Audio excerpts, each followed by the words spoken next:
Harvey Penick's book has a section on the grip, which is over 4 pages, and for him that was a very long section. I think it indicated the importance that he ascribed to it. And he started off, I think, illustrating his sense of humor a little by saying that if you've got a bad grip, you don't want a good-looking swing. He mentioned Al Geiberger, who was notoriously, in the 90s, one of the most beautiful golf swings. And his point was that if you've got a poor grip, you need to do all sorts of elaborate and generally unattractive things with your swing to actually make that grip work.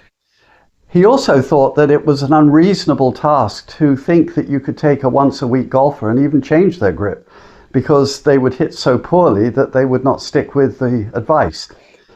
My experience has been a little more encouraging in that I find that if I do change the grip in a way that gets a good result, people do adopt it.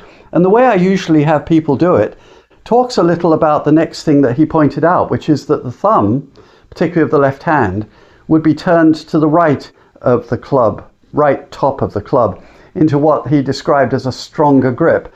Now that term is a little ambiguous. It means not that you're squeezing harder, it means that the hand is turned, and very possibly both hands, turned more to the right on the club.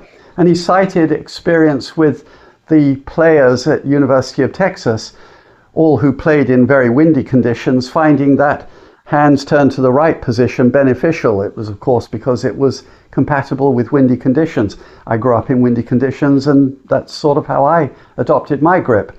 He did, though, like the swing of one of the people who had the hands more on top, as he described it, and of course a contemporary of his, a friend of his, Ben Hogan, advocated having the thumb more on the top, the way we see Bryson DeChambeau doing it. Most people, though, are benefited by having the hands turned to the right into that stronger position. And he thought that having the hands, as he called it, melted together was beneficial. And the way that he integrated the hands together, he thought fell generally broadly into 3 categories. You could have all 10 fingers on the club, which he thought was appropriate for somebody with small hands. Just make sure they're really together. But the more conventional way was to do it the Harry Vardon way from the late 19th century, very famous British golfer who overlapped the little finger round the knuckle of the left forefinger. Or then a few generations later, Jack Nicklaus, and he mentioned Tom Kite, who did the interlocking grip, where the forefinger of the left hand and the little finger of the right hand actually interlocked.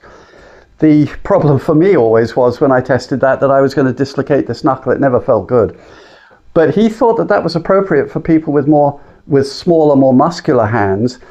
Interesting, though, a generation later, we had Tiger Woods being taught by his dad Earl, who on paper must be the best teacher ever because of the results he got, where the fingers were interlocked in the way that Jack Nicklaus did. And so now I think growing number of golfers are actually adopting that grip. So both hands turn to the right. The right forefinger and thumb did come up a little bit in his article, obviously a lot of stuff in 4 pages. And he thought that Bobby Jones, particularly a generation earlier than Ben Hogan, didn't even have the forefinger of the right hand touching the club. But he had Spalding, with whom he was allied, building grips that had a flat surface on the side of the club. It's illegal now, of course, that would present itself to that portion of the inside of the knuckle of the forefinger that he could use to push against the club. And of course, a great champion, Tommy Armour, thought that the right forefinger and thumb should squeeze into a shape that would allow you, as he described it, to lash the ball. Then finally, he discussed the pressure of the grip, and he thought that a light grip was appropriate unless you're Arnold Palmer, who he pointed out gripped firmly. I think that probably if you adopt a grip that's constant, which is what Jack Nicklaus always advocated, that the grip be a constant pressure, whether you fall slightly on the firmer grip side or the lighter grip side is less important than if it's consistent.